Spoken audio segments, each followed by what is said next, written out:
Muchas gracias, señor director general, por venir a este acto que para nosotros, como Real Academia de Cultura Valenciana, tiene una gran importancia. Llevamos mucho tiempo detrás de conseguir que una injusticia que tiene ya más de 3 siglos acabe de una vez. Todos sabemos lo que ocurrió en 1707, concretamente, después de la derrota de Almansa. Y sabemos cómo quedaron completamente anulados todos los fueros del Reino de Valencia. Fueros que constituían todo un sistema legislativo para lo que era un reino dentro de la Corona de Aragón. Un reino con moneda propia, con fueros que regulaban toda la vida social y jurídica, por supuesto, de los habitantes del Reino de Valencia. Se han intentado muchas veces que esa injusticia quede subsanada. No se ha conseguido todavía, pero seguimos luchando. Cada uno desde su sitio, con su manera de entender las cosas, pero todos buscando también apoyar en la medida que nos sea posible que eso se haga realidad de una vez. Yo no voy a insistir, ni mucho menos porque hay aquí expertos, en todas las acciones de tipo político y de tipo jurídico que se han intentado y no han tenido resultados. Quizá porque en nuestra Constitución española no se previó suficientemente y lo deja de una manera que se puede interpretar de una forma o de otra. El caso es que siempre se interpreta de una forma restrictiva en perjuicio de los valencianos. Y eso ha sido hasta ahora. No decimos nada de los arrendamientos históricos, de el matrimonio con una legislación propia nuestra. Es decir, no voy a insistir. Lo que sí que quiero decir es la importancia que tiene. Que no hay que confundir el derecho que se pretende, que no hay que confundir lo foral con lo actual civil. Es decir, es evidente que en el siglo XXI no se puede coger los fueros y trasladarlos aquí tal cual. Eso sería un absurdo. No es eso lo que se pretende. Pero sí se pretende recuperar lo que nos es propio dentro del derecho civil. Y creo que nos asiste toda la razón. Y doy la palabra al señor director general para que nos cuente desde su punto de vista qué es lo que se puede conseguir y pronto. Muchas gracias.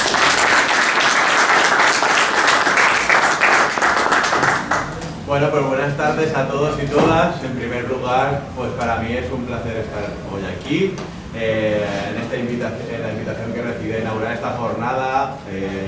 Quiero agradecer pues eso, tanto la invitación como el permitirme hablar, como la propia organización de la Real Academia de la Cultura Valenciana. Y destacar pues especialmente este agradecimiento, pues ya que esta jornada se enmarca dentro de un convenio que tenemos desde 2012 entre la Consellería de Participación, Transparencia, Cooperación y Calidad Democrática con esta institución centenaria que nos abre las puertas. Nosotros consideramos fundamental en todos los aspectos y en todos los ámbitos que se organicen este tipo de foros en los que haya un intercambio de opinión y así podamos pues, salir con unas reflexiones profundas, contrarrestadas y debatidas sobre este tema que nos ocupa.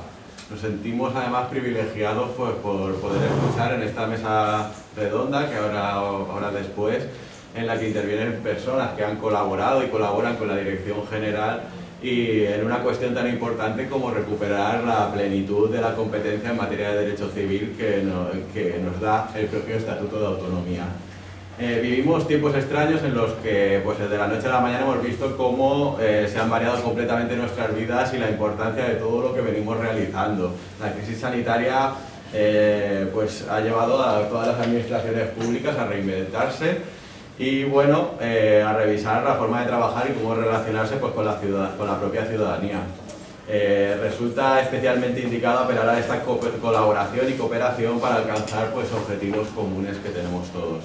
Estos días hemos conocido, por ejemplo, que el territorio valenciano es una de las regiones de Europa con la menor incidencia de contagio en COVID, lo cual nos muestra que cuando se nos da autogobierno, pues que desde las instituciones y de las leyes que tenemos, pues sirven para conocer de una manera más cercana las necesidades y obligaciones y por tanto se actúa adaptándonos a nuestra tierra y su población. Esta tarde venimos a hablar pues, de devolver al pueblo valenciano su capacidad, como he dicho, de legislar en materia de derecho civil, recordando aquellas costumbres que predominaron en los siglos de foralidad de nuestro territorio, en el que los valencianos y valencianas se regían pues, como en tradiciones heredadas en sus relaciones sociales y económicas que se recogieron en leyes como bien ha comentado el decano.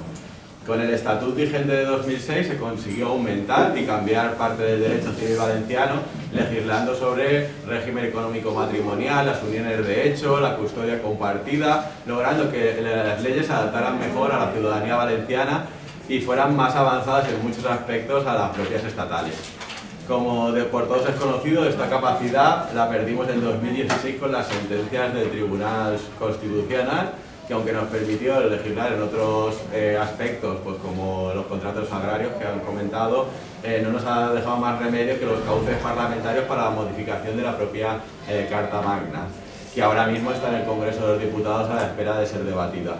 Y así conseguir que los valencianos y valencianas pues, puedan disfrutar de los mismos derechos que simplemente ya disfrutan otras autonomías. Es una reivindicación histórica de nuestro pueblo que lleva más de 300 años esperando. Pero nuestras leyes y administraciones deben ser herramientas de la sociedad y se tienen que adaptar a ella. Por eso, todos estos espacios vivos y dinámicos en los que sigamos aportando ideas son imprescindibles para avanzar como pueblo. Ahora acabo de ver que entraba José Ramón Chiribella y, por ejemplo, no quiero terminar sin nombrar a la Asociación de Juristes Valencians, que nos ha dado pues, una lección a todos, trabajando sin descanso pues, por unir a los valencianos y valencianas diferentes opiniones, ideologías, culturas, territorios o sensibilidades, embarcando a todo tipo de instituciones y asociaciones para que nuestro pueblo tenga esta herramienta para legislar en materia de derecho civil y pues dejando de lado debates que nos separan y así reivindicar unidos aquello que es justo y que llevamos tanto tiempo exigiendo. Yo no quiero alargarme más, yo para finalizar reitero mi agradecimiento a la organización interviniente y espero que desde la Dirección General de Calidad Democrática, Responsabilidad Social y Fomento de Autogobierno que represento, pues podamos seguir colaborando en la tarea de impulso, difusión e implantación del fomento del autogobierno, en lo que aún tenemos un largo camino que recorrer conjuntamente. Sin más, muchísimas gracias por la atención.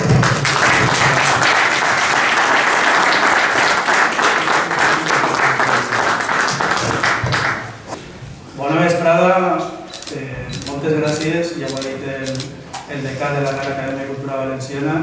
Per a aquesta institució és importantíssim aquest acte, com altres actes que se fan, nombrosos actes, i volia donar-li les gràcies per la seva presència ací i per l'atenció que estan prestant i que van a prestar sobre una qüestió que per als valencians és molt important, és fonamental i no és més que respectar l'Estatut d'autonomia. En definitiva, no volem una altra cosa, a més d'una reparació d'algunes qüestions històriques, algunes injustícies i totes aquestes coses, però en definitiva el que volem ja no és tant això com que tinguem la possibilitat de regular de la forma més adequada des d'un punt de vista pràctic les nostres necessitats actuals.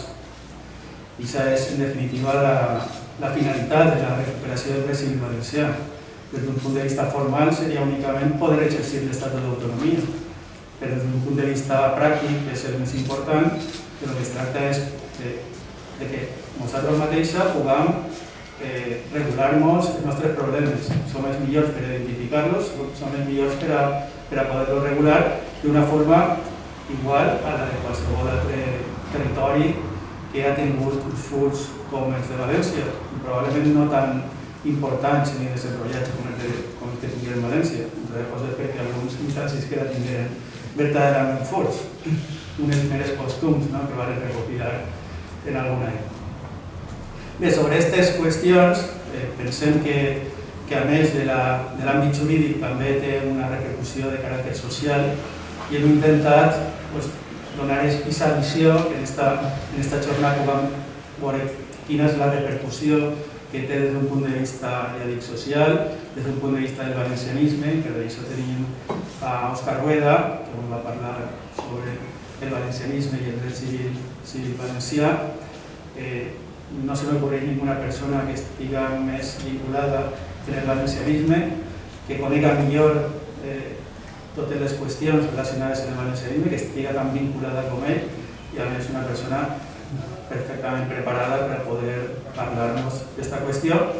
A continuació tindrem a Luis Miguel Romero Villafranca, que la seva presentació és innecessària perquè és sobrament conegut en València, el seu currículum és espectacular i bé, us contarà un poquet quin és el paper que ha tingut el Col·legi d'Advocats de València, tant en aquests moments com un poc la història.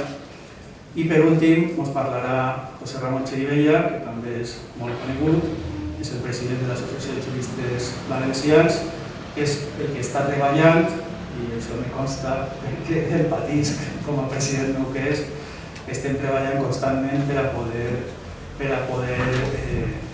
almenys que quede clar que els valencians volem tindre dret civil valencià, que no n'hi ha almenys l'excusa de dir és que els valencians no ho vau demanar, o sou un infoig, o és que no...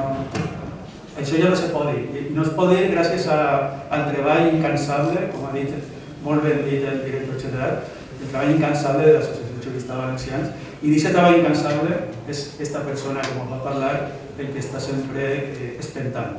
I això és que som de l'Associació de Juristes Valencians i ho sabem molt bé, perquè espenta i massa. Bé, doncs això és el que anem a parlar esta vespre, per tant li dono la paraula a Òscar Rueda, tindrà 15-20 minuts aproximadament, per no fer-ho massa llarg.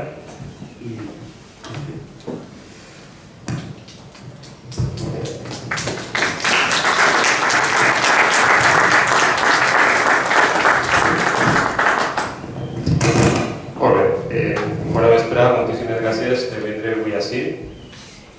Valencianisme i dret civil valencià. Anem a veure si podem quadrar la proposta que ens feu l'amic Pepe Bonet i sobretot que a vostès ens resulte, anem a intentar que interessant i en alguns aspectes esclaridor respecte a la necessitat de recuperació d'esta part de la nostra història com a poble. Comencem fent un poquet d'història. És sabut que en el que respecta al Regne de València, el dret civil propi era una part més del dret general que emanava dels seus curts, promulgats en el segle XIII per Jaume I i respectats, augmentats i actualitzats durant quasi 500 anys per tots els seus successors fins a Carles II, els furs conformaven una autèntica constitució a banda del regne en tant que territori autogovernat unit a soles en la persona del rei als demés territoris de la corona d'Aragó i posteriorment de la monarquia hispànica. Fon Jaume I, en efecte, qui s'autoimpongué l'obligació de jurar els furs valencians en 1261 i impongué aquesta obligació a perpetuïtat als monarques successors, alhora que els seus vassalls els juraven fidelitat. Un esperit de pacte i equilibri de poder entre governants i governats que dona lloc a episodis memorables com el del jurat Francesc de Vinatea, que en el segle XIV se presentà davant dels reis en nom de les viles reals valencianes per a opondre's a un intent de Leonor de Castella, la segona esposa del rei Alfons el Benigne, d'esquarterar el regne i de donar les seues viles principals en herència al seu fill. Un intent que seria anul·lat pel rei davant la petició de Vinatea, no sense deixar d'agrair i posar en valor la franquea d'uns súbdits valencians que, segons les cròniques, el rei considerava companyons. Aplega el segle XVIII i en ell un nou canvi de dinastia. Mort sense descendència Carles II i mort també Josep Ferrando de Baviera, era l'hereu inicialment pactat per les principals monarquies europees, Dos eren els principals pretendents al tron de la monarquia hispànica, Felip d'Anjou, net de Lluís XIV de França i pertanyent a la dinastia Borbó, i l'arxiduc Carles d'Àustria de la dinastia Habsburg. Un segon pacte internacional entre Anglaterra, França i Holanda havia adjudicat la corona hispànica a l'arxiduc Carles, a canvi d'una sèrie de compensacions territorials per a França que teòricament hauria rebut com a compensació Nàpols, Sicília i la província de Guipúscoa, entre uns altres territoris, a canvi de no haver pogut col·locar, entre cometes, a Felip en el tron d'Espanya.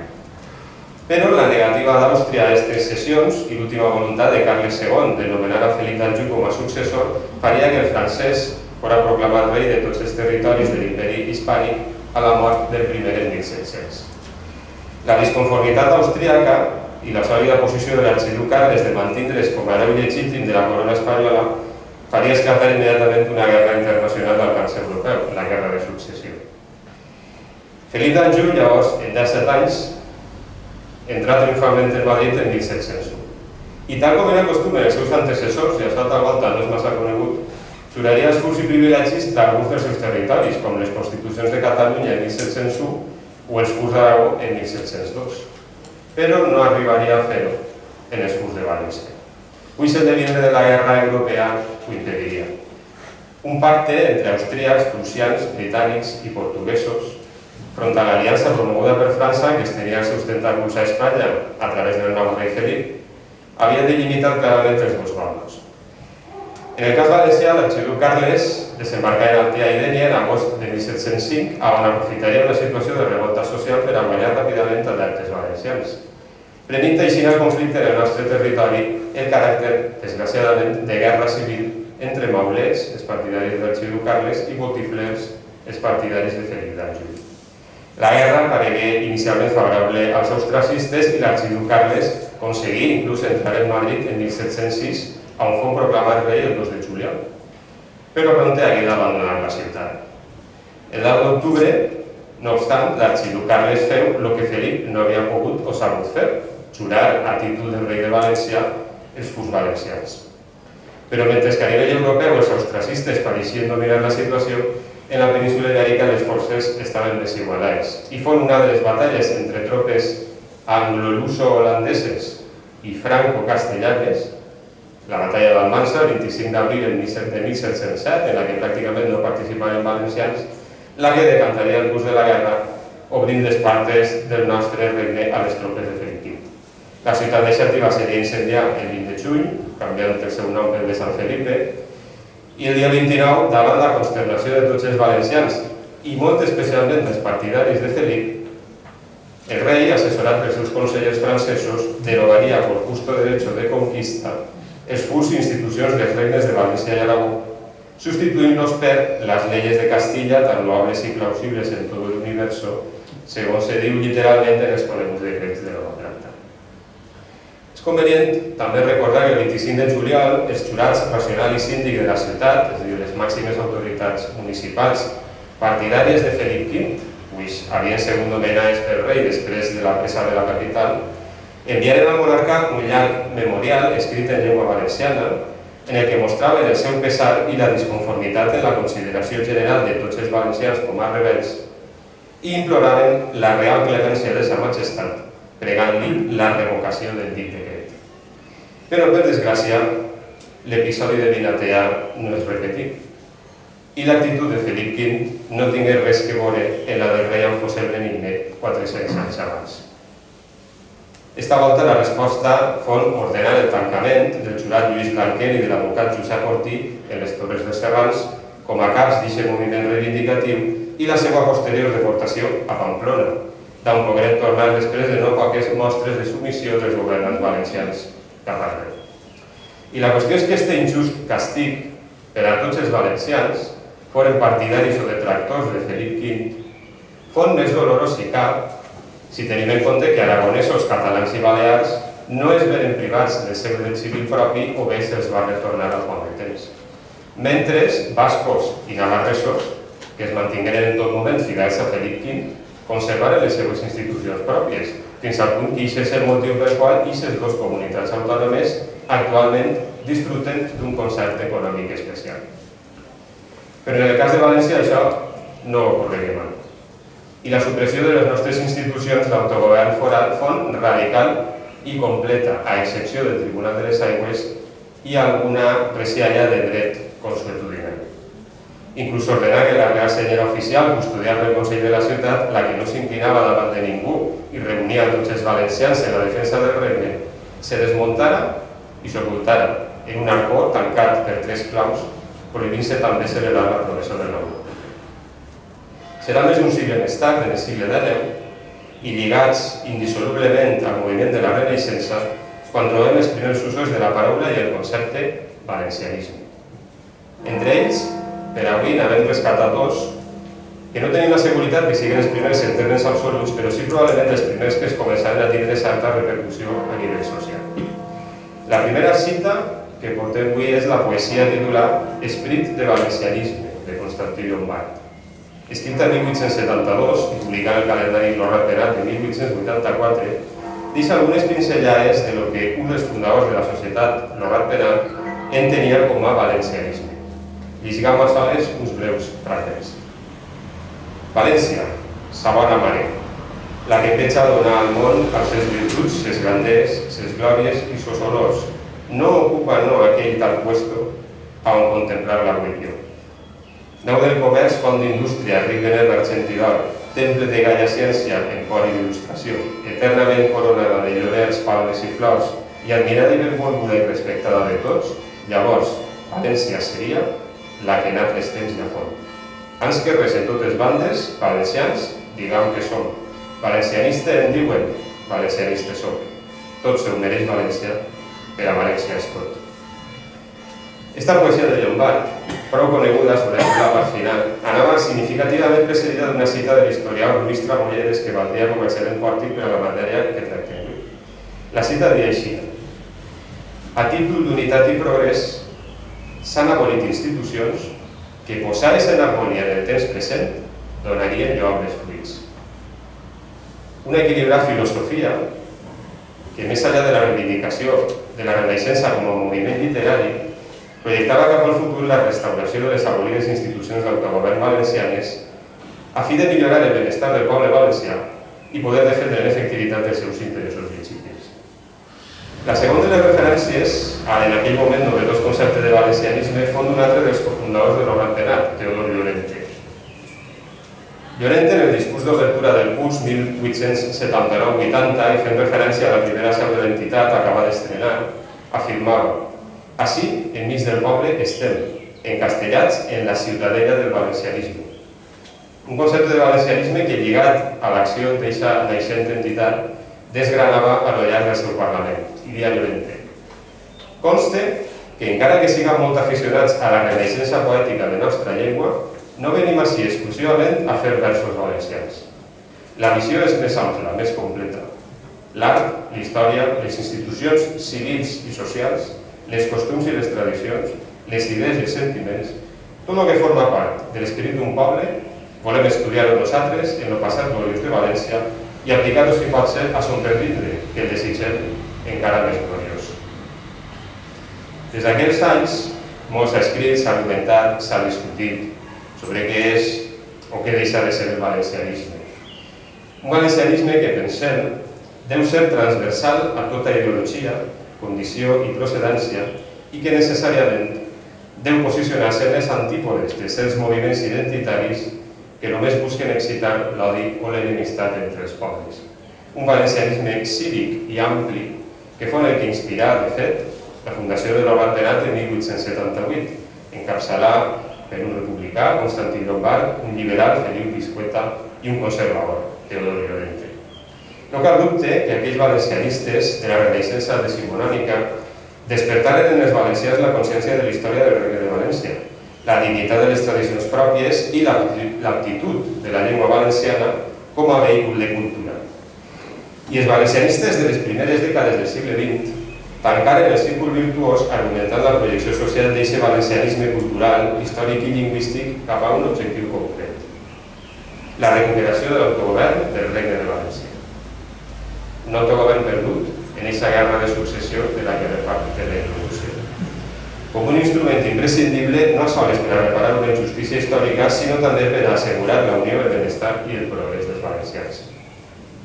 Enguany, que celebrem el 150 aniversari del naixement de Lluís Fullana, el pare de la normativa valenciana contemporània, és convenient recordar l'ideologia impecablement valencianista del filòleg de Denis Marfull a través del seu discurs La cooficialitat de la llengua valenciana, pronunciat en gener de 1919 en la Diputació de València. En ell, Fullana, més enllà de lo purament lingüístic, afirma: desperta ja València, llança dos mirades. En una contempla el passat, en l'altra medita el pendinte. En la primera recorda les seues grandees, degudes als furs, privilegis, costums i llibertats de què gozava. En la segona, comprèn que encara pot reconstituir-se, que encara pot refer-se. No li falten energies, té prou vitalitat. Més per aconseguir-ho, ha hagut de fer una gran crida de tots els valencians de bona voluntat a fi de poder moure's per ella mateixa i obtindre la llibertat d'acció, o el que és igual, la seva autonomia. Autonomia política i llengua i autonomia política, com a conseqüència d'una història que és la que és, com a ferramentes per a perpetuar la nostra herència cultural i assegurar el nostre benestar material. Per què aquesta és l'utilitat del valencianisme? Estimular els valencians a que treballen de forma coordinada pels nostres interessos comuns, encara que no es puguen separar a altres circumstàncies. I encara que pareix que els valencians necessiten inventar la roda en cada nova generació, no és cosa que els nostres antepassats no tingueren clara. I citarem ara les Ibáñez, a 100 anys exactes, quasi, de la setmana d'homenatges que València dedica a l'escriptor valencià entre el 15 i el 22 de maig de 1921, en retornar a la seva ciutat després de la seva consagració internacional. Escrivia amargament les Ibáñez de 1898, això que vaig a llegir. Utgix que tots els valencians, sense distinció de color polític ni de consciència, nos agrupem formant un sol organisme. Que pense cada un com vulgui, sostenint les solucions polítiques més ajustades a les seves particulars creences. Però en allò que sols a València interessa, pensem a l'uníson tots els valencians, formant una sola família, ja que una mateixa terra no sustenta i un mateix cel i sol no es cobreix. Separats uns dels altres per la diversitat de creences, hi ha una cosa que ens uneix a tots: l'amor a la terra en la que visquem, l'igualtat de la llengua, l'afecte íntim en els records de la nostra vida. Així, trist és dir-ho, hem sigut sempre uns imbècils que en les qüestions purament regionals que no afecten a la política ens recordem que tenim aquestes o les altres creences, sense pensar que per damunt de tot això està el fet de ser valencià. Ara és ja d'enfortir-nos en un saludable bany de regionalisme. València per als valencians. I continuava dient Blasco. I València són no sols els nascuts en aquesta terra, sinó els que en ella resideixen per a sempre, els que així crearen família i afeccions, pues la pàtria no està on se naix, sinó on se deposita el pare. Anem molt a Espanya, que cada qual busque la seva salvació en les solucions que jutgen més oportunes. Però per damunt de tals diferències, preocupem-nos de València, i així com la veritat de la vida se tanca en l'unitat de l'univers, que la veritat de les nostres individualitats i creences se confonga en un valencianisme unànime. Per a regenerar i enfortir a Espanya, comencem per donar vida i força a València, víctima fins ara de l'indiferència dels bons i el caciquisme dels roïns, de la mateixa manera com el bon ciutadà, abans d'intervindre en els assumptes generals, ha de començar a arreglar-se a casa. I la casa de tots nosaltres és València. Així no concloïa Blasco Ibáñez la seva reflexió, i seria difícil trobar una definició més comprensible i contundent de valencianisme a ulls del valencià mig de 2021. La realitat, terminologies i anacronismes a banda, és que ixe és el camí. El valencianisme deu generar sinergia i unió entre els valencians. Una sinergia que permet obtindre un efecte benèfic superior actuant tots junts que si actuem cada un separat. La Constitució espanyola de 1878, per fi, vingué a supondre, en paraules del professor José Bonet, i gràcies a la generositat de tots, una rehabilitació dels agravis comparatius i de les injustícies històriques, entre les quals se troba la recuperació de l'autogovern valencià a través de la Generalitat i les Corts. En el camp del dret civil propi, la Constitució preveia, en l'article 149, la conservació, modificació i desenrotll per les comunitats autònomes dels drets civils, forals o especials allà on existisquen. L'Estatut d'Autonomia de la Comunitat Valenciana de 1982 dispongué també en el seu article 31 que la Generalitat Valenciana té competència exclusiva sobre conservació, modificació i desenvolupament del dret civil valencià. Posteriorment, en el preàmbul de l'Estatut d'Autonomia, reformat en 2006, se menciona més clarament encara que pretén esta reforma l'impuls i desenvolupament del dret civil foral valencià aplicable, en plena harmonia amb la Constitució espanyola. Aquestes competències, com ha comentat el director general, se materialitzaren en 4 lleis que s'afegien a la llei ja existent d'arrendaments històrics, totes elles aprovades per les Corts Valencianes en amplíssim recolzament de les diferents forces polítiques parlamentàries, les quals desenvolupaven les competències valencianes en dret civil en matèries com el règim econòmic matrimonial, unions de fet o custòdia compartida. Per elles han regit i continuen regint-se per a 300.000 valencians, però no obstant, com a resultat de diversos recursos d'inconstitucionalitat, el Tribunal Constitucional en 2016 les declara inconstitucionals. A pesar de que la reforma de l'Estatut d'Autonomia de 2006 deixava ben clara la competència valenciana sobre el dret civil, una competència de la que, recordem, sí que disponen comunitats com Aragó, Balears, Catalunya, Galícia, Euskadi i Navarra, el Tribunal considera, d'acord amb la lectura restrictiva de l'article 149 de la Constitució, que això de la conservació dels drets civils o desenrotll allà on existisquen havia d'interpretar-se en una coletilla que els pares de la Constitució mai escrigueren. Allà on existisquen i, a més, estiguen en vigor en el moment de la promulgació d'una Constitució que precisament tenia i té com a un dels seus pilars filosòfics el de restaurar drets perduts per vicissituds històriques diverses.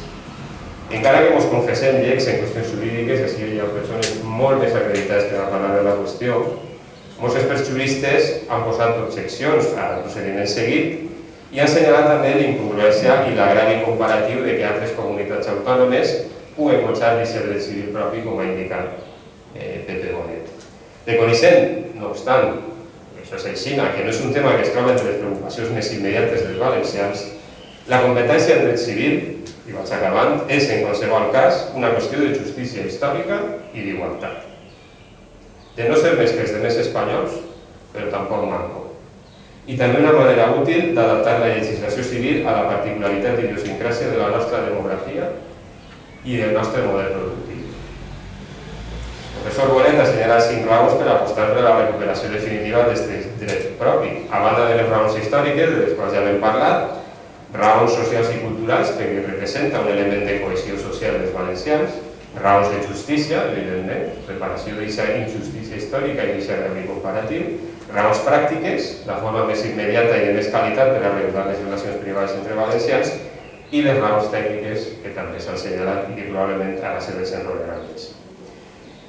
La voluntat política mou muntanyes i en aquest sentit la llavor incansable i valencianista, en el sentit més elevat i recte de l'associació més elevat i recte del terme de l'Associació de Juristes Valencians, ha aconseguit en una tasca de conscienciació encomiable que les Corts, les 3 diputacions valencianes, més de 400 ajuntaments valencians de totes les comarques i ideologies i numeroses entitats cíviques hagin recolzat el manteniment i desenvolupament d'una competència estatutària que no hauria ser víctima d'interessos partidistes.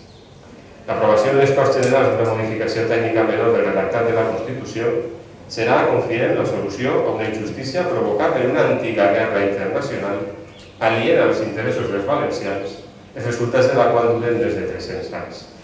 Esperem que la raó i l'equanimitat presidisca una decisió que a ningú fa mal i que només retorna drets als que històricament els van posseir i que, oblidant per fi el mal que ve d'Almansa, els valencians no deguem tornar a experimentar, tal com ens passava als nostres antepassats del segle XVIII, els efectes descrits per una cançoneta popular de l'època que deia així: els maulets i botiflers vemos fer la tirana, uns esquilant-nos del tot, altres venent-nos la llana.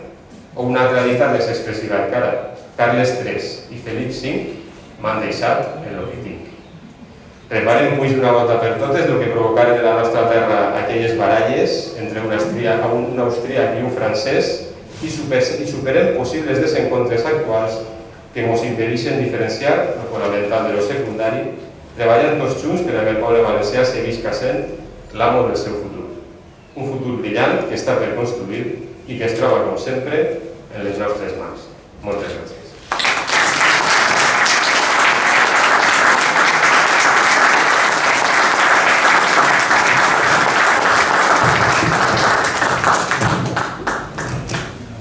Sense dubte no ens ha defraudat i ha quedat clar que un dels punts fonamentals i un dels objectius del valencianisme és i ha de ser la recuperació del dret civil valencià. I en esta llavor, en esta tasca de recuperació, els juristes i els advocats i el Col·legi d'Advocats de València concretament ha jugat i està jugant un paper fonamental. I per a parlar-nos d'aquestes qüestions tenim ni més ni menys que el Luis Romero Villafranca, que és tot i ha sigut tot en el Col·legi d'Advocats de València.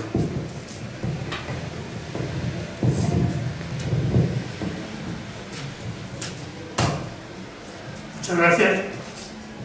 Antes que nada, agradecer a la Real Academia y sobre todo al organizador Pepe Bonet el haber tenido la amabilidad y la generosidad de invitarme a participar en este coloquio, en esta mesa redonda, en la que me corresponde hablar de cuál ha sido la actitud del Colegio de Abogados de Valencia en esa reivindicación histórica de recuperación del derecho civil valenciano y cuál es el planteamiento del Colegio de Abogados al respecto. Ante este auditorio me parece absolutamente innecesario resaltar cuáles fueron las consecuencias del decreto de nueva planta, que es de todos sabida, pero sí que interesa remarcar que fue una época de reiteradas mortificaciones y vejaciones para un pueblo que pugnaba por recuperar un pulso ordinario entre continuas disposiciones humillantes que venían a recordarle a diario la condición de comunidad sojuzgada.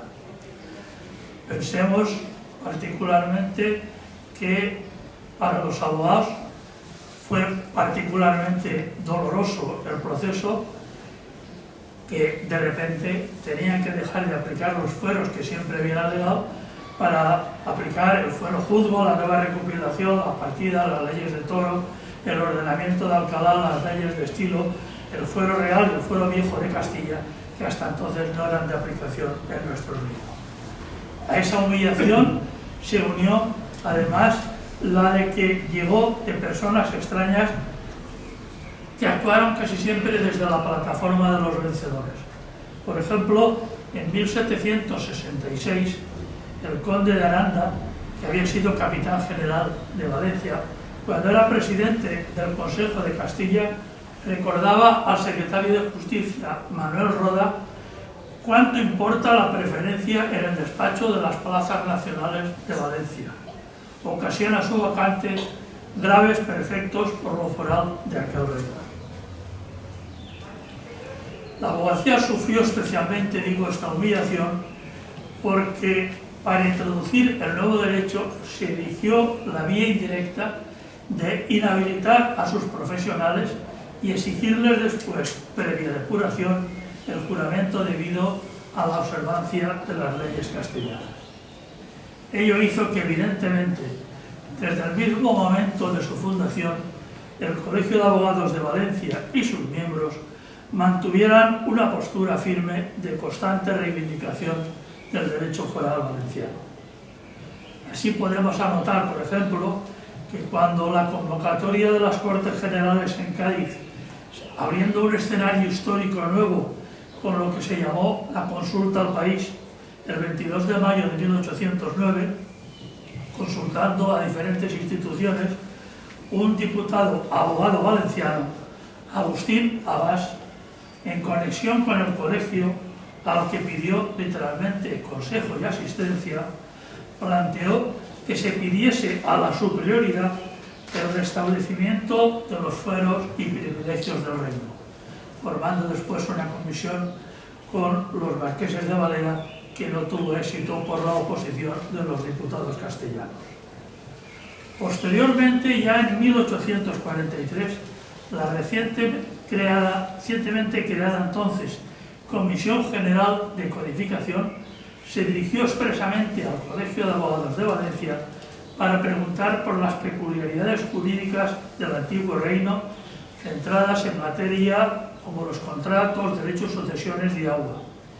En su respuesta, el colegio aprovechó para, literalmente, ponderar el valor de los fueros, a los que consideraba el mejor derecho especial de la península antes de la abolición, e incluso se ofrecía a contrastarlo con el derecho común castellano para mostrar en qué cosas difería de él. Un lustro después, la Junta de Gobierno del Colegio de Abogados promovió una nueva edición de Fueros, Privilegios y Actas de las Cortes de la Ciudad y Reino de Valencia, suscribiendo a todos sus miembros por ser, según dijo, utilísima y hasta necesaria para el estudio de la historia de nuestro país y de su antigua legislación en parte vigente y para la comparación de ella con las restantes de España y con las extranjeras.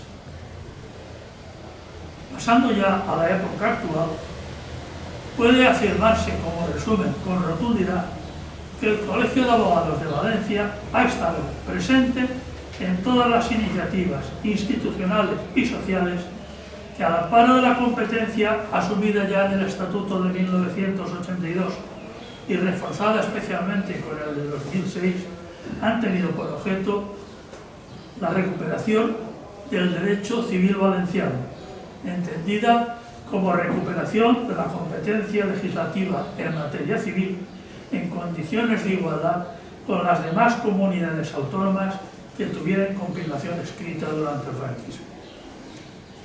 En 1997, siendo yo decano de la corporación, el Colegio de Abogados de Valencia, a solicitud de la Dirección General de Justicia, la que entonces era titular el conocido juez Eloy Velasco, emitió un informe a favor de la progresiva ampliación de la competencia legislativa civil de la Generalitat. Se defendía ahí el desarrollo del derecho consuetudinario y, por otro lado, la progresiva ampliación de la legislación civil propia al amparo de otros títulos competenciales que tenían incidencia en materia civil. Fruto de este informe y de otros pedidos a distintas instituciones, se creó en ese año 1997 la Comisión Interdepartamental del Derecho Civil Valenciano en el seno de la Dirección General de Justicia, en la que el Colegio de Abogados intervino desde el principio, designando como su representante al entonces diputado de la Junta de Gobierno, el prestigioso abogado y estudioso de la materia, don Luis Miguel Higuera. Posteriormente, la Comisión Interdepartamental dio origen al Observatorio del Derecho Civil, donde también estuvo representado el colegio, colaborando además con sus trabajos.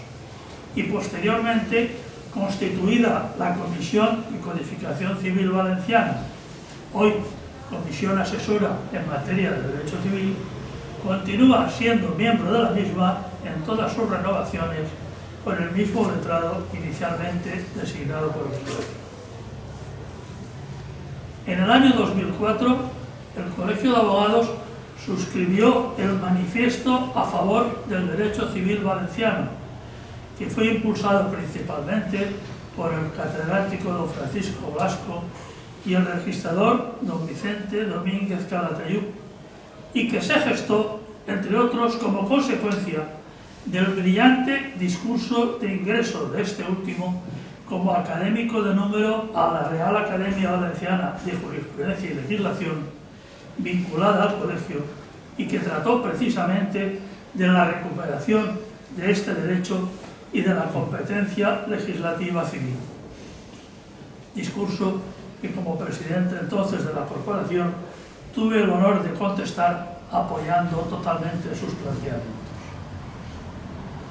Promulgadas las 3 leyes civiles en materia de familia que ya se han mencionado y recurridas todas ellas por el Gobierno de la Nación, el Colegio de Abogados, individualmente y también como miembro del Consejo Valenciano de Colegios de Abogados de la Comunidad Valenciana, suscribió el 29 de enero de 2016 el manifiesto por el que se pedía la retirada de dichos recursos, alegando que, como referente del derecho de defensa de los ciudadanos de esta capital, se sumaba al apoyo de otras instituciones, corporaciones, entidades, asociaciones y particulares que solicitan la retirada de los recursos de inconstitucionalidad por respeto y defensa de los derechos de los particulares que aquellos textos protegen.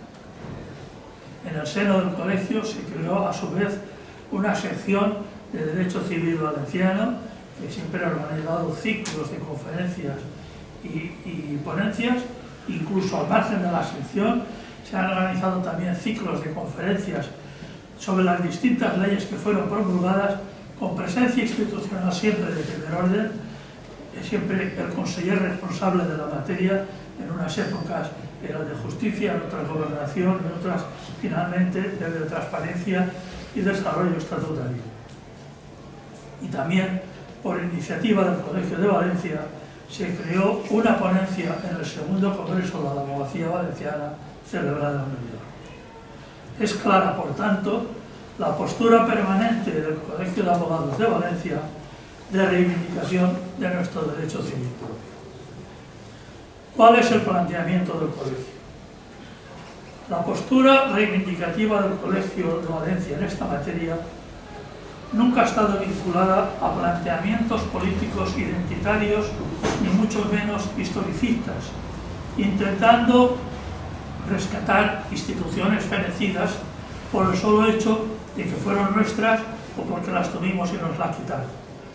La postura del colegio ha partido siempre de una doble constatación, a saber, de un lado, somos el único territorio español que tuvo derecho foral, quizá de los más desarrollados, y no tiene competencia legislativa civil, salvo en las cuestiones agrárico-constitucionarias, por el hecho de que durante el franquismo no tuvimos una compilación escrita. Y no parece que sea un criterio de especial legitimación democrática el haber tenido o no compilación franquista. Y de otro, que en España nunca va a existir unidad legislativa civil, porque nunca ha existido y porque hoy por hoy es imposible que exista, visto el desarrollo que han tenido los derechos civiles autonómicos. Ante esta situación, la reivindicación en favor de la competencia legislativa civil de la Generalitat es por parte del colegio. Por una parte, la opción a favor de que podamos tener una legislación civil que en lo que nos interese se separe de la legislación del Estado y dé lugar a una legislación más moderna y más ágil. Y en lo que no nos interese basta con no legislar y seguir sujetos al derecho común. Y de otra parte, la opción también a favor de un recurso de casación radicado en la Sala de lo Civil y Penal del Tribunal Superior de Justicia de la Comunidad Valenciana, infinitivamente más ágil que la estrangulada por atasco Sala Primera del Tribunal Superior. En definitiva, para el Colegio de Abogados no se trata de tener un derecho distinto por el hecho de ser distinto, sino de abrir la posibilidad de tener un derecho mejor. Y esto se ve claro con los efectos de la anulación de las leyes valencianas en materia de familia. Por ejemplo, en materia de régimen económico matrimonial hemos vuelto a tener que capitular para quitar, pasar de ganancial a separación, en lugar de capitular para poner, pasar de separación a régimen de comunidad, o al que se quiera. O hemos perdido la posibilidad de tener a la vez bienes en comunidad, germanía particular de algunos bienes, y en separación, a tenerlos todos en comunidad o en separación. En materia de parejas de hecho, hemos pasado de tener norma a volver a la anomia, porque el Estado no tiene una ley de parejas de hecho. Por tanto, los conflictos subjurídicos surgidos entre estas personas, porque la circunstancia de que la pareja sea de hecho no impide que se generen problemas de derecho, quedan al albur de los criterios judiciales. En materia de custodia compartida, como la anulación de la ley ha coincidido con el cambio de criterio del Tribunal Supremo, el cambio no es tan brusco. Pero en todo caso, hemos pasado de una ley que decía claramente cuándo y con qué pruebas se excluía la custodia compartida a una situación jurídica basada no en las normas escritas, sino en la jurisprudencia, y siempre dejando amplios criterios al juez para acordarla o no. En materia sucesoria, como no podemos tener ley propia, no podemos introducir la sucesión contractual, idónea precisamente para la sucesión en la empresa familiar con carácter vinculante entre los herederos, a diferencia de los protocolos familiares. O seguimos teniendo la legítima del Código Civil, que limita mucho más que antes la libertad de testar. O no podemos tener los pactos de definición para liberarnos de las legítimas.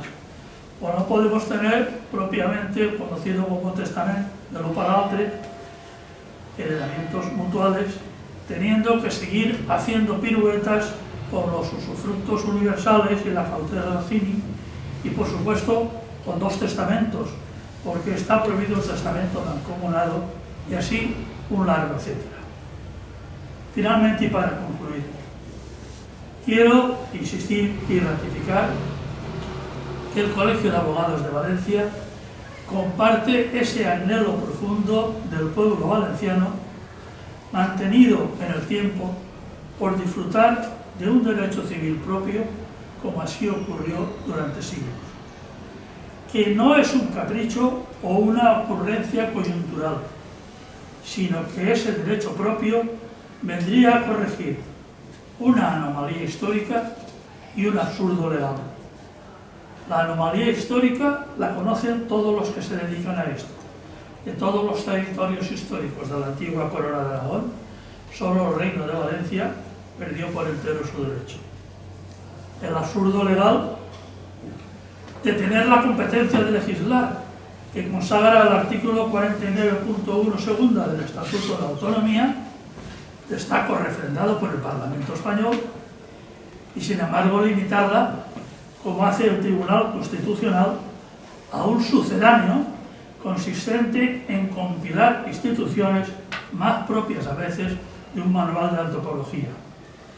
Pues ningún jurista puede entender que exista una potestad legislativa sobre una materia vacía de contenido que no permita innovar en ella. Solo cabe esperar a que, de un modo u otro, quizás mediante una próxima reforma de la Constitución, este conflicto tan antiguo, el único residuo activo que queda del decreto de abolición de los fueros, se resuelva de un modo satisfactorio para todos. Muchas gracias por su atención.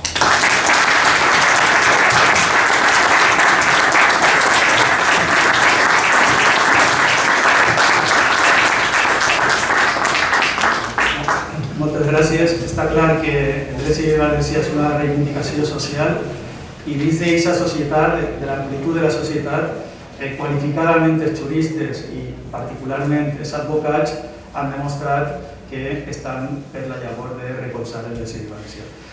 I ara anem a tindre la intervenció de José Ramón Chirivella,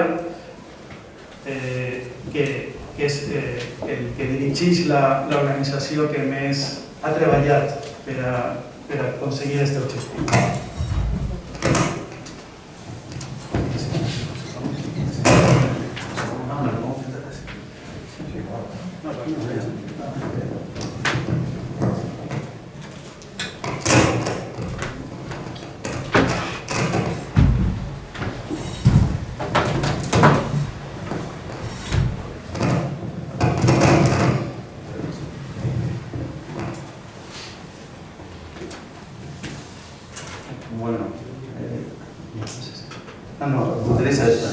Perdó, que soc un desastre en aquestes coses de la tecnologia. Bueno, és un plaer estar amb tots vostès esta vesprada de maig de l'any 2021 i la veritat és que, bueno, jo portem París Mentida, però portem PP, jo crec que 7 anys, no?, en aquest tema, París Mentida. O sigui, nosaltres, PP i pocs companys més que eren assessors i juristes valencians, pues això fa un 25 d'abril, si no m'equivoco, del 2013, i bueno, el nostre anhel fonamental era defendre els interessos dels valencians des d'una perspectiva jurídica. Bueno, era un moment que tenien els valencians una greu crisi reputacional, com recordareu, l'any 2013. No tenien entitats financeres pràcticament en aquest moment, ara encara menys. I la veritat és que estem preocupats perquè ens donava la sensació que des de la societat civil se feia poc per defendre els interessos generals dels valencians i especialment des d'una perspectiva jurídica. Com explicàvem en el tema, tenim uns estatuts i, òbviament, com a juristes, de les primeres coses que ens crida l'atenció és això, pensar en l'autogovern valencià i del país mentira, que tinguin unes lleis que s'estan aplicant, però ningú recorda que estan subjúdices, és a dir, estan pendents d'uns recursos que recorda l'Estatut d'Autonomia de l'any 2006. Al final, el que fa és garantir-nos una competència en matèria de dret civil, una competència molt útil, com molt bé ha explicat el nostre decà per sempre, Luis Miguel Romero, l'ha deixat molt clar, el compromís de tots els juristes valencians des del moment de la creació del Col·legi Valencià, des del moment en què per llei català el Col·legi, pocs anys després de l'abolició dels FUS, este compromís en defendre no tant unes lleis, en aquest moment, òbviament, molt antiquades, sinó aquesta capacitat de fer dret modern com en realitat era el propi que teníem en els FUS, com molt bé sap el professor Bonet. I la veritat és que intentaren de totes les maneres possibles muntar una campanya bàsicament per a tindre garantida aquesta competència. I d'alguna manera, sense voler-ho, es començaren a fer política en el sentit que pensaven que des de la societat civil era important demanar, exigir, no ser correa de transmissió dels partits polítics, perquè moltes voltes ells tenen uns interessos que no són els generals dels ciutadans i, des de luego, dels ciutadans valencians, moltes voltes és obvi que no responen a nostres necessitats i anhels. Intentaren que per part del govern de Rajoy se llevaren uns recursos que plantejava el president Zapatero en l'any 2008 i 2009 i també el mateix Rajoy, i desgraciadament l'any 2016 isqueren les sentències per ser president d'aquest tribunal un catedràtic de dret del treball de la Universitat de València, encara que no valencià, però era un president del Tribunal Constitucional molt vinculat a la nostra universitat. I el raonament jurídic, ja l'han comentat els companys que m'han precedit, és molt qüestionable. Hi ha hi ha un vot particular del magistrat Xiol que jo crec que és un poquet l'origen de la situació en què ens trobem, que és una situació esperançadora en el sentit que gràcies a la col·laboració de moltes institucions, de moltes persones, de moltes associacions i fonamentalment de la societat civil, en els juristes valencians al front, representats pel Consell Valencià i Col·legi d'Advocats, però també moltíssimes institucions, des del Donat, la Real Acadèmia de Cultura Valenciana, la Fundació Nexe, tots els sindicats agraris, ABA, la Unió i moltíssimes més institucions. S'ha portat aquest tema avant, la reforma constitucional, que pareixia que era una cosa de marcianos. La tenim en el Congrés des de fa més d'un any i pensem que és un moment oportú per a per fi guanyar autogovern. En un moment molt important, per què? Perquè, clar, és que pareix mentira, però portem 40 anys d'autonomia. L'any que ve farà, l'1 de juliol del 2022, se compliran 40 anys d'autonomia retrobada des de l'abolició dels FUS.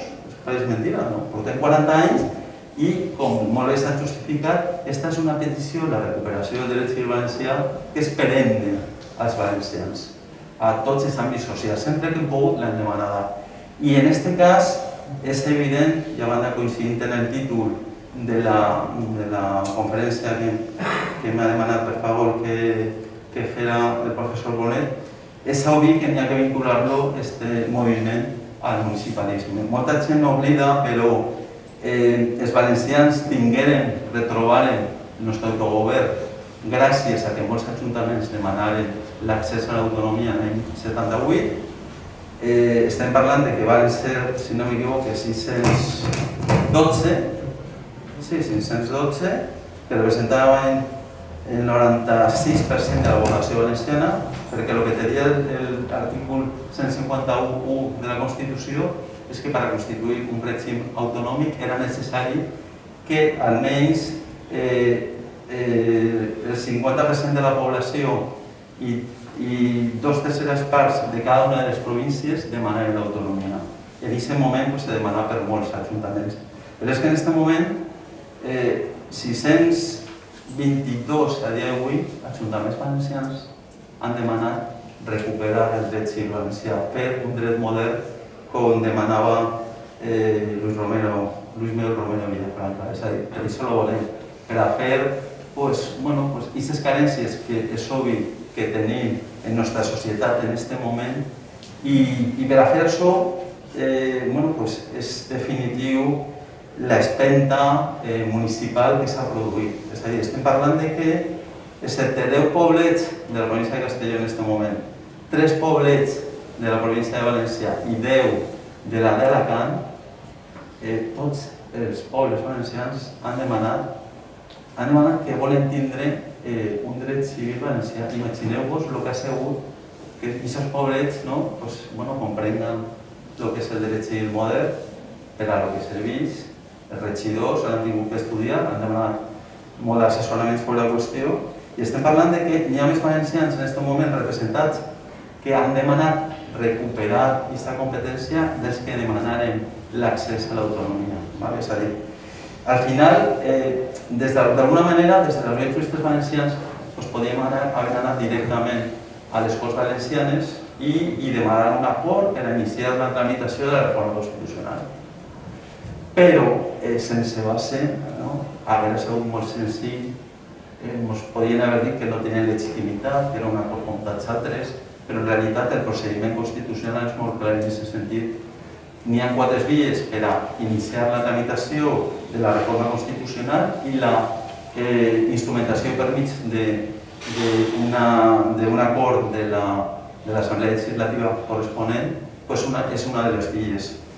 I és obvi que aquesta legitimitat cívica o municipal, que per cert és de tots els partits, excepte alguns regidors de Ciudadanos, bàsicament perquè no les han deixat a molts votar a favor, i també de Vox i de la CUP, que s'han oposat a aquest tema, en realitat tots, al final el que estan fent és simplement recordar i fer actiu el que està dient l'Estatut d'Autonomia. És que alguna volta que hem discutit amb algun diputat de Ciudadanos que no volia, ell en concret, que tingueren dret civil, i vostè no se dona compte, com molt bé ha comentat Luis Miguel, estic gastant molt el nom, però bueno,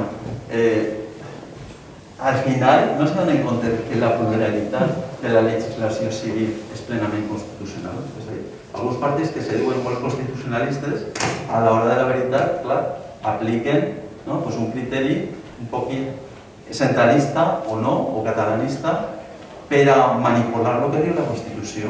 És que en la Constitució, tal com està redactada, era perfectament viable que nosaltres tinguérem des del primer moment dret civil valencià. Per això l'Estatut del 82 ho va fer i no va plantejar-se cap problema quan s'aprovava via llei orgànica en el Congrés dels Diputats. Però és que després, en la reforma de l'any 2006, esto és una qüestió inqüestionable i a banda està molt clar en el diari de sessions que tant el Partit Socialista com el Partit Popular este tema ho tenien claríssim perquè va ser en realitat la part més important de l'autogovern que se va a reformar, que se va incloure en la reforma de l'any 2006. Estem en un moment crític per diferents motius. L'última volta que estiguérem així denunciaven que tenien el perill dels valencians de que la reforma que s'estava iniciant en les Corts Valencianes quedarà tallada si se produïa una dissolució anticipada de les Corts. No sé si lo recordareu. Bueno, doncs això va passar. Anunciaven que es podia produir i desgraciadament passar.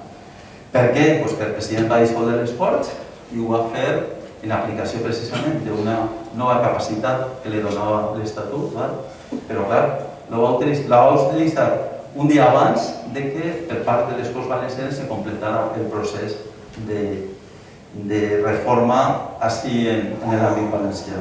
O sigui que va utilitzar una competència precisament per a tallar-nos o d'alguna manera perdre temps en aquest procés. Pensem que estem en un moment molt important perquè, no sé si l'heu sentit vosaltres, però fa un mes el govern d'Espanya va dir que voldria reformar la Constitució, l'article 49, per a modificar el tema de la discapacitat. La veritat és que està en aquest moment arreglat en una terminologia molt falta de respecte en les persones amb discapacitat. I nosaltres pensem que és el moment de que la reforma que està esperant des de fa més de 14 mesos en el Congreso, realment per a que se tramite de manera conjunta o com vulgui. Però si no ho fem ara, no arribarem a fer-ho. I des de les turistes valencians estem detectant que part dels nostres representants no estan fent la seva feina. Pensem que els diputats del Partit Popular, els diputats del Partit Socialista i alguns altres d'altres partits no estan fent el que toca en el sentit de complir en aquest mandat que ha donat les Corts Valencianes per a recuperar fer fi la nostra competència. Estem parlant que, a banda de l'acord de les propis Corts, és que ho han demanat 522 ajuntaments de la Comunitat Valenciana.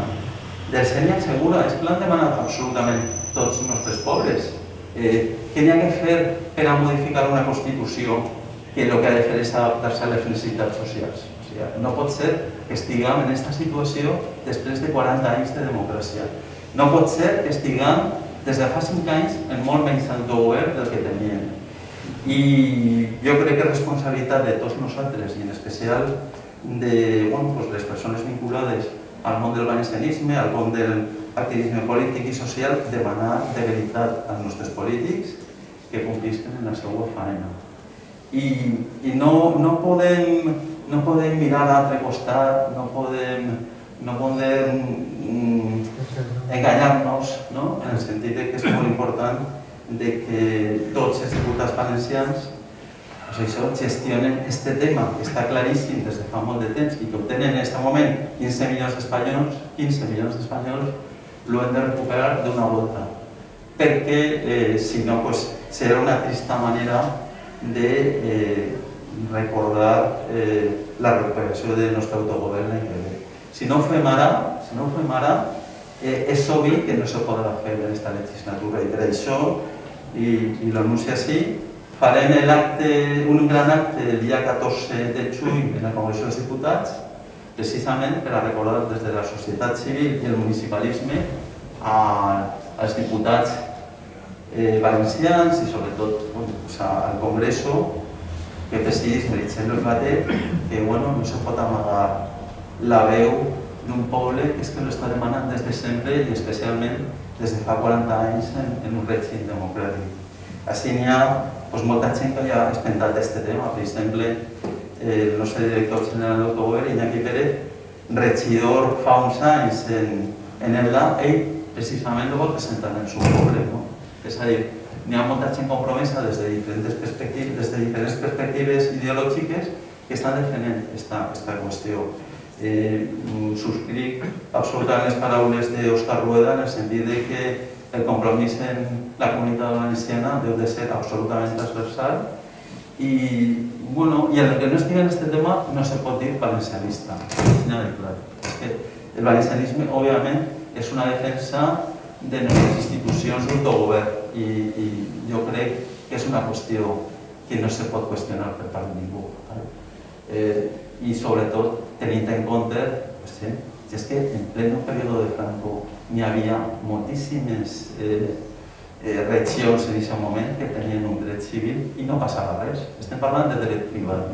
Llavors, al final de la qüestió, tenim uns mesos per a veure de veritat si nostres institucions, si nostres diputats del PP, del PSOE, etc., en el Congrés dels Diputats, els que vindran a demanar-nos el vot d'ací a no res, estan de veritat en els interessos valencians o no.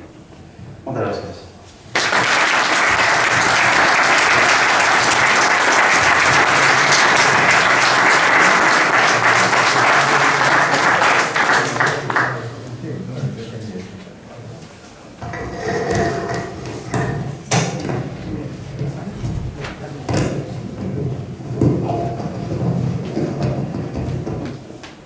Bien, muchas gracias a todos.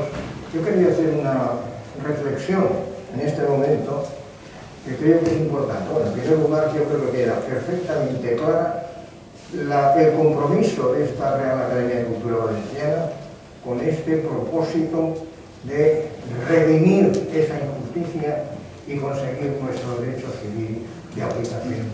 Eso está claro. Y los intervinientes académicos de esta casa, casi todos así lo proclaman.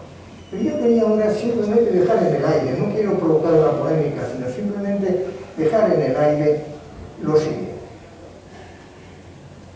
Cuando empezó la tramitación parlamentaria a la que se ha referido Chilpeña, del proyecto de estatuto de la autonomía valenciana, se aprobó en comisión constitucional, etc. Ese anteproyecto no iba por la vía del 151, no. ¿Por qué? Pues porque no lo hicieron bien los ayuntamientos, el acuerdo no lo redactaron bien, porque salió luego la ley orgánica de modalidades del referéndum que exigía que los ayuntamientos se dijera por qué vía reclamaban la autonomía, y no esa historia de queremos la máxima autonomía en el menor tiempo posible, que es lo que se apoyó. También hay que reconocer que en esos momentos todo el ajetreo preautonómico se producía antes de tener aprobada la Constitución. Claro, comprende esta cosa. Pero lo que yo es lo siguiente. En la votación en el Pleno de ese proyecto de estatuto presentado por UCD y que mantenía la denominación del Reino de Valencia, la señora coronada y la lengua valenciana, entre otras muchas cosas, fue derrotado en el Pleno del Congreso, me parece recordar que fue el 9 de marzo del año 82, de 1982. Día triste, víspera de las fallas valencianas. Bien. En el artículo primero, en la votación, la ley orgánica, como todas los proyectos de estatuto, en la primera votación, la denominación del Reino de Valencia, 161 votos en contra, 151 a favor y 9 abstenciones. Con lo cual se acabó la discusión, el debate, se acabó. ¿Qué hacemos entonces? Se planteaba que el problema era gordo. ¿Qué hacemos entonces? Bueno, ya lo que voy es a lo siguiente. Se llegó a un pacto. Y ese es un pacto que hay que conocer, porque ¿qué se hizo? Se hizo, primero, va por la vía 143, por tanto las competencias no pueden ser las del 151, tendrían que ser las fijadas por el 148. Pues no, señor. Se hace uso del artículo 150.2 de la Constitución, que establece que el gobierno puede ceder competencias que le son exclusivas a la autonomía en determinadas situaciones. Quiere decir que a mí personalmente, que no tengo ninguna duda respecto a la recuperación del derecho civil valenciano, sí que creo que es muy difícil conseguir en el Congreso de los Diputados una reforma de la Constitución. Lo creo que va a ser muy difícil. Y respecto al Tribunal Supremo ya nos han dado dos, por lo menos que yo recuerde, 2 veces en la cabeza con sus sentencias. Pienso que si se pudiera conseguir algo, la aplicación de ese artículo 150/2, lo puede hacer el gobierno y lo puede hacer en nada, sin tener que contar con ninguna historia más. Fíjense lo que consiguieron, que yendo por el 143 tuvieran las competencias del 151, que se le considerara nacionalidad, aunque no histórica, no sé por qué, pero es nacionalidad. Y con la otra ley orgánica de transferencia de competencias de la comunidad autónoma, solucionado el tema. Esto es mucho más sencillo. si se pudiera conseguir, simplemente lo dejo en el aire, no es una polémica, si se pudiera conseguir la aplicación de ese artículo de protección, sin modificar nada, que se modifique lo que tenga que modificarse. Pero no involucremos en la reforma de la Constitución, porque hay muchos diputados de uno y de otros partidos que temen la apertura del menón constitucional. Y eso hay que tener mucho cuidado. Sí. De manera que... no saben de Marcos Sí. Esto, en realidad... Perdón. Sí. No, esto es una... Sí, perdón. Tiene razón José Luis en lo que comenta, es decir, que el Estatuto de Autonomía Valenciana, como todos conocemos, ¿no? Pues no es meramente un estatuto del artículo 143. Gracias a la LOTRAVA, bueno, pues se produjo una cesión de la mayoría de las competencias que estaban previstas efectivamente para las nacionalidades históricas, y además se asumieron de una manera muy rápida, es prácticamente simultánea, como muy bien tú conoces, a través de la LOTRAVA. En realidad, la competencia en materia de derecho civil está prevista en la propia LOTRAVA, es decir, esa competencia, por eso la tenemos recogida en el Estatuto, José Luis. Por eso se ha producido esa situación tan anómala. Si no se hubiera previsto en la LOTRAVA en el año 82, no se hubiera podido poner el estatuto, pero sí que se incardinó. El problema hubiera sido igual si se hubiera incorporado vía artículo 151 que no. Estamos hablando de una cuestión diferente. Y en realidad, como muchos juristas, si se ha optado por la vía de la reforma constitucional, en fin, por parte de la Dirección General, este tema se ha estudiado por parte de la Comisión Asesora, se han valorado absolutamente todas las vías. Nosotros en concreto, que no me ha dado tiempo a comentarlo, bueno, pues la vía que se optó fue redactada precisamente por un extraordinario jurista, Luis Higuera, pues tuvo la habilidad de proponer a los juristas valencianos y también a las Cortes Valencianas una modificación de la disposición adicional segunda de la Constitución para incorporar un segundo párrafo que no daña en absoluto la integridad constitucional. Se ha querido hacer de una manera elegante, como somos los valencianos, no hay nada que ver con otros pueblos de España que tenemos al norte, al sur o al este, ¿vale? En ese sentido, la verdad es que se ha pretendido hacer de una manera muy coherente, y por eso precisamente los partidos, pues el Partido Popular, el Partido Socialista, etcétera, lo han asumido. Es decir, si nosotros hemos visto como todos los partidos mayoritarios se han puesto de acuerdo para hacer dos modificaciones constitucionales y otra más, y además un poco dentro de la dinámica de que no es normal después de 40 años que un texto tan relevante haya producido tan pocos cambios, que no se ha producido dentro de lo que es el panorama constitucional europeo en ningún otro país. Bueno, aquí al final estamos hablando de una competencia que claramente se ha concedido en el Estatuto de Autonomía 2 veces, y hemos recurrido a esta vía elegante de reformar la Constitución para hacer efectivo el derecho moderno del que estamos hablando. Es decir, esto desde luego no genera en absoluto ningún tipo de problema constitucional. Este tema, por ejemplo, como juristas, lo hemos comentado con muchos parlamentarios en Madrid. Es decir, una vez que lo comentas, se comprende, y en mi opinión, desde una perspectiva valencianista, tener instituciones propias, tener leyes propias de derecho civil es una garantía frente a la intromisión en nuestro autogobierno de cualquier otro pueblo de España. Es decir, tenemos que ponernos de acuerdo para valorar lo que debemos hacer en cada momento. Este es un ejemplo de transversalidad, y lo que tenemos que hacer, en nuestra opinión, precisamente es pues garantizar la pervivencia del texto constitucional, adaptándolo a las necesidades del momento y buscando el máximo del consenso social, sino para que tengamos una Constitución. Es decir, ahora mismo la Constitución de Estados Unidos han producido, yo qué sé, 35 modificaciones, si no me equivoco, y aquí ahora mismo hemos hablado de solamente 2, y por motivos absolutamente técnicos. Es decir, la Constitución, si queremos que el constitucionalismo en España perviva, tiene que ser perennes a los cambios sociales. Y obviamente lo que no puede ser es que después de 40 años de autogobierno valenciano estemos todavía en esta situación. Es decir, tenemos que ser exigentes, sobre todo porque este es el momento para hacerlo. Como no lo vamos ahora, es que no lo vamos a conseguir, José Luis. Y yo creo, y además, ya te digo, o sea, realmente es un tema estudiado, que las diferentes alternativas jurídicas pasan en este momento por la modificación constitucional. Bien, yo lo único que digo es que es una posibilidad más, y que a lo mejor sale, y que es una posibilidad. Yo no digo que haya que hacerlo por eso o por lo otro, pero no, yo creo que es tan importante que debemos agotar todas las posibilidades. Y si hay otra más, hay que intentarla, es lo único que me refiero. Vale, muchas gracias. Adelante. Pues muchas gracias a todos los que han intervenido.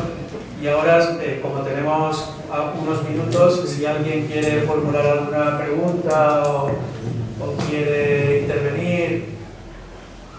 Vale. Hola, bona vesprada. Esteu parlant de la modificació de la Constitució.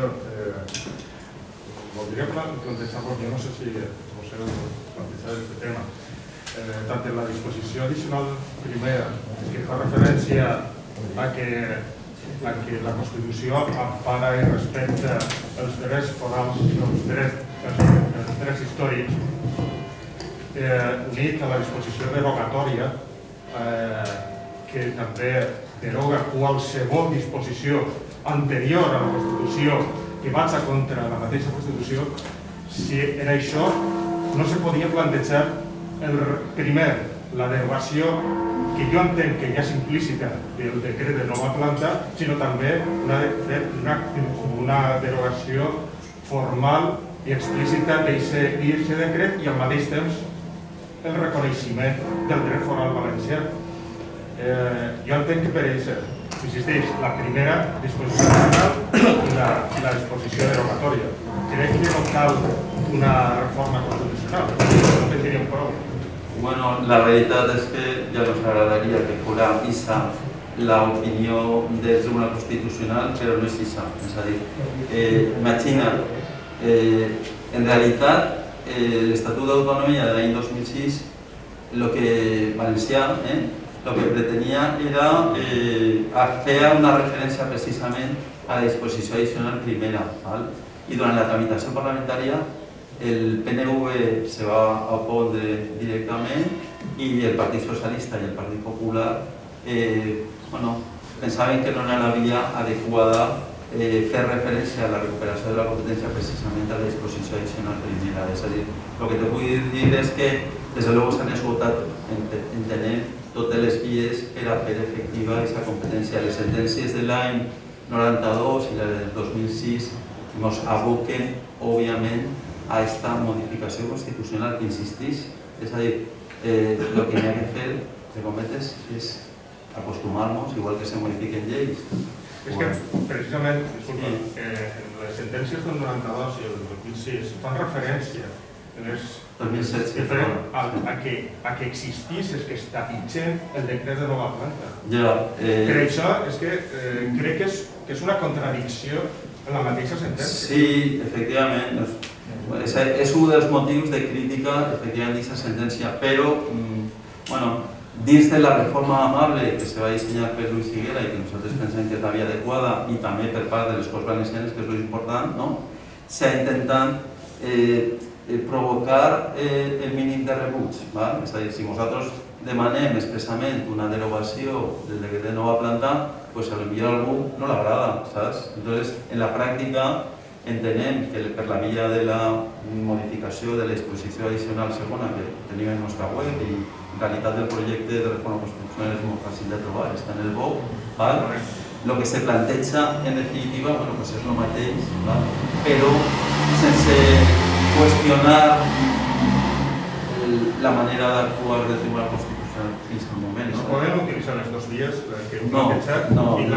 Vamos a ver, yo creo que els valencians, en la meva opinió, en aquest moment tenim el que tenim. I el que tenim és una proposició de reforma constitucional que té un gran recolzament polític de les Corts Valencianes i un grandíssim recolzament popular del municipalisme.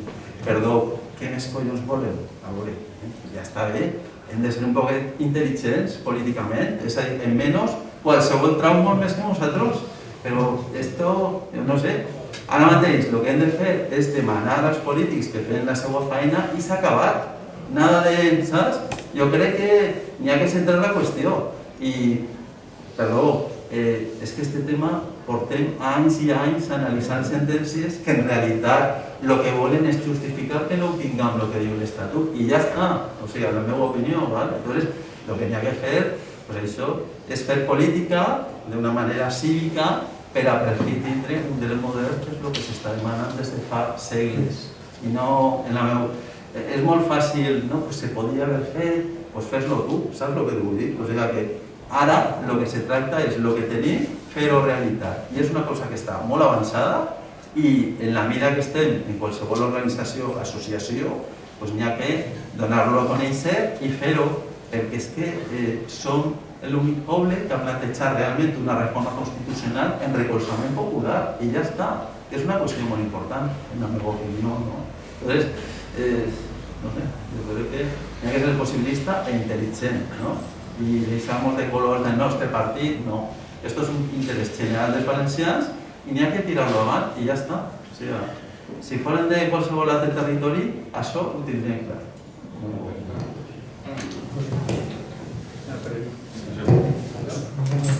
Bona vesprada. Primer, felicitar a tots vostès per l'exposició que han fet.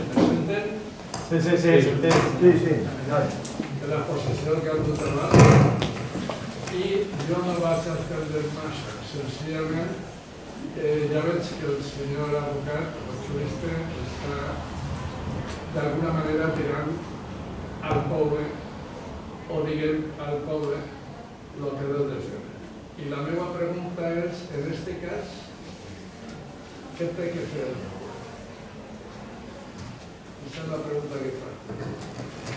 Per a recolzar tot el que estan dient vostès.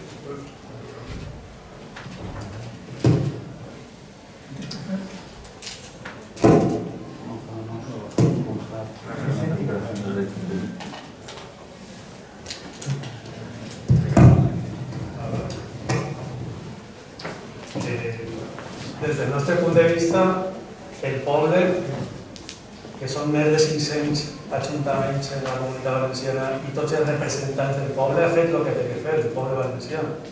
Ara l'únic que ens queda és exigir-li als nostres representants en Madrid que facin el que tenen que fer i a més influïsquen en els seus correlacionats, els seus membres del partit. Això és el que hem de fer i és una cosa que és únicament d'exigència i poc més podem fer. Per això tenim els nostres representants i ja està. Nosaltres hem fet tot el que tenim que fer i és pràcticament per unanimitat i és possible que l'alcancem algun dia, no tardarem molt, pràcticament tots i cada un dels valencians hem demanat el que volem. Solament falta que qui està en el mecanisme posa en marxa la maquinària per a que es pugui fer. L'únic que falta és voluntat política.